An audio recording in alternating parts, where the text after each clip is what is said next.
Hello there friends, welcome back to another episode of Generation Tech. My name is Alan. At the end of the Clone Wars, Emperor Palpatine stood victorious over his hated enemies, the Jedi Order. He had successfully convinced the citizens of the galaxy to leave the Republic behind and join his new empire. It was a political, economic, and military coup, one of the greatest in galactic history. But there was one major issue that had arisen from the Sith's gamified version of a civil war. While the Republic fielded large, grown armies of clone troopers to protect its many worlds and population centers, the enemy, the controlled opposition known as the Confederacy of Independent Systems, fielded a massive army of droids. It seemed like the perfect plan at the time. At the core of the Confederacy, you had these massive industrial giants like the Techno Union, Trade Federation, and the Stelgazan Hive, who were able to build massive, cheap droid armies, which allowed this relatively small faction to punch way above its weight and actually challenge the Republic in a conventional war. Something that could have never happened if the Separatists just relied on their own natural manpower. They were just simply outnumbered. But there was an unintended side effect with the widespread use of so many battle droids during the Clone Wars. First, many Separatist leaders were quite corrupt and sadistic. Many of these leaders used their armies to generate personal wealth rather than pursue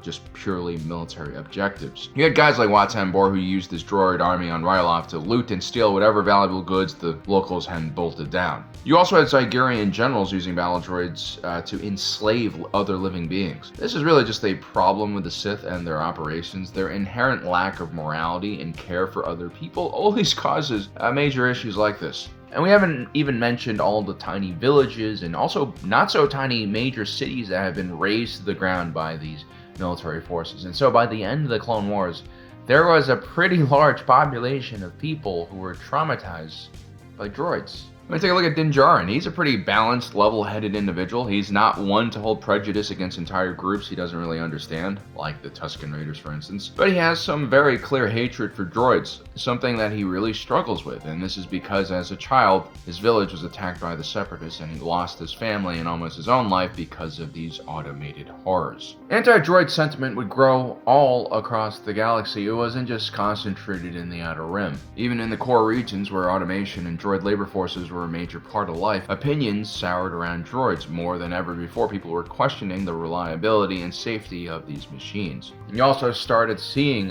certain cities or individual establishments banning droids from entering. Hey, we don't serve their kind here. What?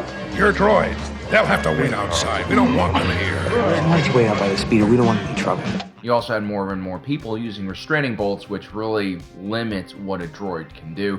This, of course, really pissed off pro-droid rights activists like L337. Restraining bolts. Barbaric. Congratulations, you're liberated. Scoot. I don't know. Free your brothers and sisters or something. Just give me some space. This anti-droid sentiment is so strong that an Imperial Senate even banned the use of battle droids for combat. And I'm sure that was a huge problem for Palpatine. You see, the Clone Wars had many secondary purposes. It wasn't just designed to give the Sith power. It was also a testing ground for entire armies, soldiers, and all types of different weapons. The clone troopers had proved themselves to be extremely capable, but even with the inhibitor chips slotted into their brains, they were still showing a great deal of individualism and autonomy, which the Sith, of course, didn't want. This, along with the prohibitive cost of just growing an individual clone, forced Palpatine to look for alternatives. This is why the clone troopers were decommissioned pretty early on in the Empire's reign, against their own wishes. Now, a lot of fans have asked, why didn't the Empire just use battle droids instead of clones? You know, they were extremely cheap. The Empire had nationalized most of the heavy industrial companies that made up the Separatist military-industrial complex. They just needed to start the boundaries again, start the conveyor belts, and, you know, slap on an Imperial logo to some old Separatist battle droids, and that would have been fine. Okay, maybe having, like, Separatist droids with an Imperial cog logo on it would have kind of rubbed people the wrong way, especially survivors of a Separatist massacre. But I guess the Empire could have still produced droids in a slightly different design, maybe make droids look a lot more like clone troopers, and then I think you wouldn't have as much of an image problem. I mean, after all, that was the entire point with the Stormtrooper program, right? Like, cover up their faces, make them identical to each other so that they're kind of like robots anyway. Yeah, the real thing that really prevented Emperor Palpatine from doing this, again, was that anti-droid sentiment, which proves my point that even when you have a totalitarian dictatorship like the one Emperor Palpatine was trying to build, you are still beholden to public opinion somewhat on certain issues, and something as visible and controversial as having droids in your military force was definitely one of those things. And this affected a lot of things. I mean, first of all, a lot of the manufacturing and service jobs in the galaxy depended on droids. It's relatively hard to rebuild an entire galaxy that has been destroyed without a droid labor force doing the worst and most difficult jobs that honestly no sentient being really wants to do. Now, eventually people started tolerating droids once again in that capacity, in jobs that no human being actually wants. But for military use, that was still a huge no-no. The image of separatist battle droids gunning down innocent people in the streets was still too fresh in the minds of many.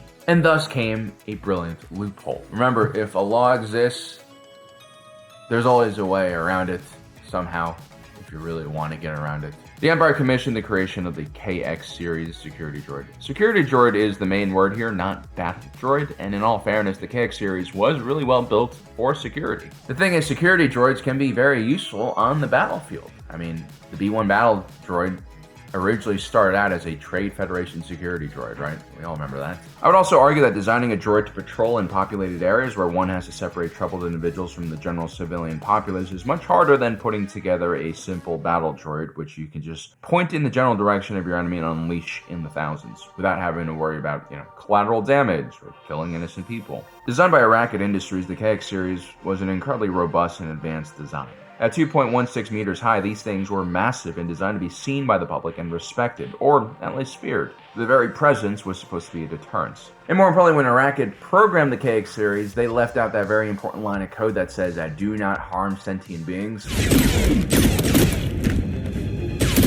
Yeah, that hurts. The KX series were designed to be a little less individualistic and autonomous from what we're used to seeing in astromechs, and they're supposed to actually obey any commander in the Imperial Military that was ranked lieutenant or higher. I find that kind of hilarious because that means the enlisted men, the NCOs, really can't order these droids to do anything. The designers also gave the KX series elongated limbs powered by military-grade servos, allowing the droid to move at incredibly fast speeds and with extreme maneuverability. I mean, think of the KX series more like a BX commando droid or even a Magna Guard droid. It's not nearly as stiff as the B1s and B2s we see the Separatists use. The KX also has a very complex computer brain that has been designed to run combat simulations and give the KX series a step up against their enemies. Actually, for K2, in his last moments in Rogue One, he actually runs a very special simulation that he created for himself right before he dies. It's a simulation of Jyn and Cassian surviving the mission and apparently made him very happy. It was a fake simulation, of course, because he had run millions of different simulations in the moments leading up to his death, and he had come to a conclusion that if he didn't sacrifice himself, then all would be lost. That's really heavy stuff, but, as you can see, these KX series units had very powerful tools on board, which gave them the opportunity to really stay a step ahead of their organic counterparts. All these traits that made the KX series such a powerful weapon also made them especially useful in crowd control and policing settings. They could just analyze the crowd at a much faster rate and detect problems much quicker than their flesh and blood Imperial security troop counterparts. Also, organic troopers can be really vulnerable in a crowded setting like during the massacre on Gorman. Actually, the ISB was depending on the fact that younger ISB troopers would panic in these types of situations. This is how they started their false flag attack. If you really want to clear a lane through a crowd, you got to use the KX series droids. The KX series is mostly blaster-proof, can shrug off most types of physical attacks, and get close and apprehend suspects in a non-lethal way. Yeah, it's a weird thing, but if you can dominate your enemy so completely, you can also afford to be less lethal. Sometimes these KX droids didn't even need to use restraints. They could just lift you off the ground and hold you there while they're shrugging off your blaster bolts. I mean, this is a common problem that I don't think is talked about enough in policing. We often talk about the police using too much force, or just not enough funding going to the police. But the reality is, oftentimes the police are scared, and I feel like in a lot of situations where things get out of control, it's because the police don't have the proper skills or tools or, I guess, advantage over their perp, and so they have to rely on lethal weapons or, excessive force.